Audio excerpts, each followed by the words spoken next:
Satu hal bahwa Indonesia sudah termakan propaganda Cina, menjadi penakut, menjadi ayam sayur. Fakta lain yang mau saya berikan lagi adalah ketika Ibu Susi, mantan menteri yang saya beri julukan Menteri Spesialis Penegakan Kedaulatan Maritim dan Perikanan ini melakukan aksinya menenggelamkan kapal pencuri ikan, dia menegakkan kedaulatan dengan cara menenggelamkan banyak kapal Cina yang maling-maling tadi. Dan apa yang terjadi pada saat itu? Cina diam aja tuh. Oh lupa, ternyata nggak diam juga. Buktinya Bu Susi nggak kepake ya sekarang. Oke, kita lanjut. Bener deh, menurut saya Ibu Susi ini lebih NKRI dari Angkatan Laut Indonesia selama ini, dan itu fakta. Beliau lebih NKRI dari Menkosaurus yang mengurusi investasi Cina. Ibu Susi menenggelamkan lebih 200 kapal pencuri ikan di lautan Indonesia. Bahkan di Natuna yang 80%-nya dicuri bisa berdaulat lagi zaman Bu Susi menjabat. Efeknya kapal nelayan Indonesia kalau menangkap ikan di Natuna bisa panen raya terus. Ada fakta lain lagi. Bu Susi pernah mendapatkan pujian dari banyak negara karena tidak ada satupun angkatan laut di dunia ini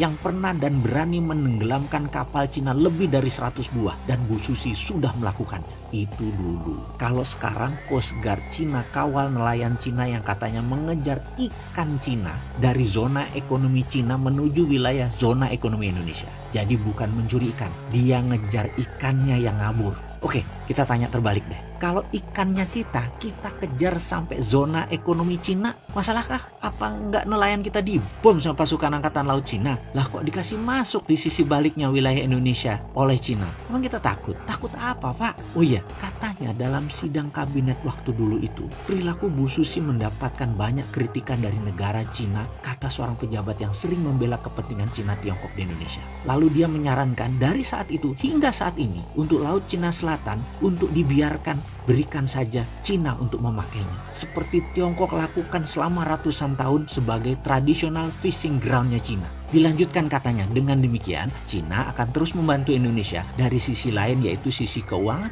dan modal investasi. Indonesia minta timbal balik dengan melakukan tawaran bahwa traditional fishing ground kita kasih ke Cina dan Indonesia dapat modal. Kita nggak dapat dukungan Cina kalau Indonesia ganggu Laut Cina Selatan ala Ibu Susi saat ini. Dalam hati saya selalu heran dengan komentar beliau yang terhormat ini. Sering saya komentar dalam hati, ini menteri apaan ya? Ini orang nggak NKRI banget. Tempe bener sih ini orang. Masa kedaulatan NKRI ditukar dengan materi secuil? Apa yang terjadi dengan pulau-pulau kosong di sekitar Natuna kalau didiamkan tidak disusikan? Yang sebentar lagi isinya nelayan Cina, lalu jadi Spratly jilid 2. Lalu lepas seperti si Padan dan Ligitan. Ngasih Cina traditional fishing ground, langkai dulu mayat pejuang NKRI, Bung. Begini Komandan, di sekitar Natuna ribuan tahun juga sudah jadi traditional fishing ground bangsa Indonesia. Geblek aja dikasih Cina. Cina kasih duit memang selesai masalah. Duit Cina harus dibalikin kan? Sementara Natunanya hilang. Oke, sekali lagi, saya ini bukan pengkritik tanpa solusi. Saya minta video ini berkenan untuk diviralkan. Kita selesaikan once and for all masalah Cina, Natuna, dan Laut Cina Selatan.